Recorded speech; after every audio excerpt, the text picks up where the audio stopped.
Okay, it has been a while since I've done a toilet philosophy outside of my house, and I was just having a thought, and it's been a long time since I've just had a thought and immediately recorded, so I'm gonna tell y'all what it is right now, and also because I want to monetize my YouTube channel again, I'm going to have to start recording different angles, a little less risque, or we might just start working with my editor, who's amazing, and his link is in the description, okay? And he is open for business, ladies and gentlemen. If you like the edits, not even is he great at what he does, he is also very fairly priced. So down there, anyway, might work with him to make less risque edits and then put the full risky shot on Patreon. I'll let you know as time goes on. But what I want to talk about today in this toilet philosophy episode, yeah, whatever number it is. Well, I just stopped at 111 in the video. What I wanted to tell you was that I just had a thought about soul family, right?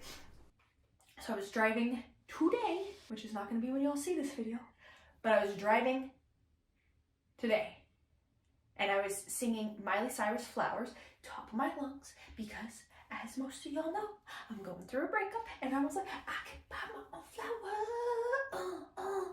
write my name in the sand, talk to myself for hours. Okay, you know, right? If you don't know the song, you should know the song.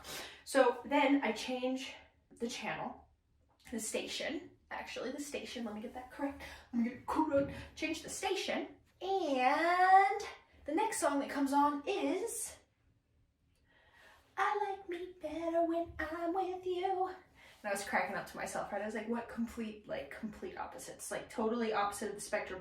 So then I made a clip of me saying, oh yeah, I know you like me better, but I can buy my own flowers, right? I'm flipping off the camera and I'm feeling, I just did the flip off at 2:22, that's hilarious. Okay, so I'm doing all of that. I like when I can see the numbers because I usually film like really far away now and I can't see the numbers anymore, and I think I need to get back into my authentic vibe. Coming at you live from my little sister's bathroom. So anyway, the whole topic of this philosophy is soul family. And so I'm flipping the camera off and I look over and there's some young women in the car next to me, and the driver's looking at me, and she's like, and I looked at her and was like, yeah. And it was nice to connect with. I love connecting with soul family at stoplights, and so that's what this whole thing was about. Was that, you know, in the spiritual arena. It's so funny. I was just talking about my editor, and he's texting me right now. In the spiritual arena, we've got people who, the arena, like the Hunger Games.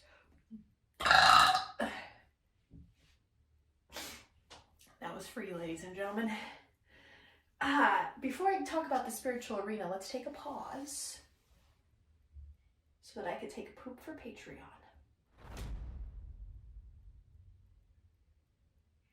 Okay, so, what was I saying? Spiritual arena. In the spiritual arena, we talk about soul family. And, you know, so the reason why I don't necessarily consider myself spiritual, and I don't like parade around in the spiritual communities, is because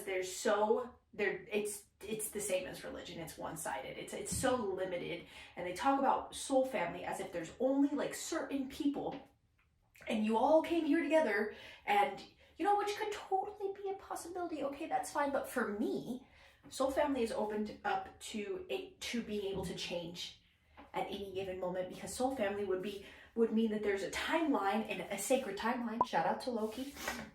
It would mean that there's a sacred timeline, and you know what? I don't really think that there is. I think that we're jumping timelines and dimensions constantly. And so when I look over and see the young girl bopping her head, connecting with me, and that moment, our souls were connected. She felt what I was feeling. That was my soul family. Now, she might not be now. She might be off feeling something else. Our energies have intertwined for a moment. And in that moment, when energies intertwine, I believe that's soul family.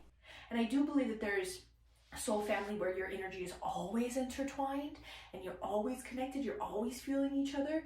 I do believe in that, and then I do believe in the sacred timeline a little bit.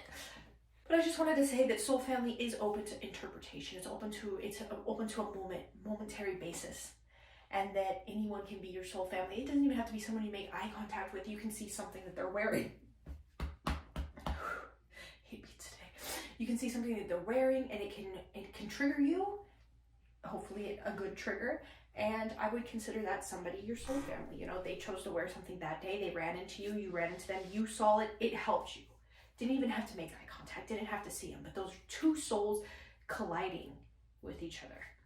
And when I saw her and she's bobbing her head, I felt good. I didn't feel alone.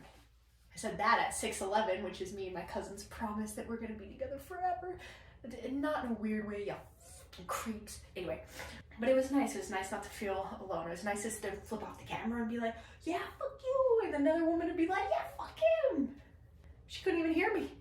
She just felt it. That's the other cool part, is that we're in cars. She doesn't even know what I'm listening to. She just felt it. Like, that's what I mean by a soul connection. When you just feel somebody else, you just feel them. So that's all for this toilet philosophy. Here are my socials. I love you all dearly.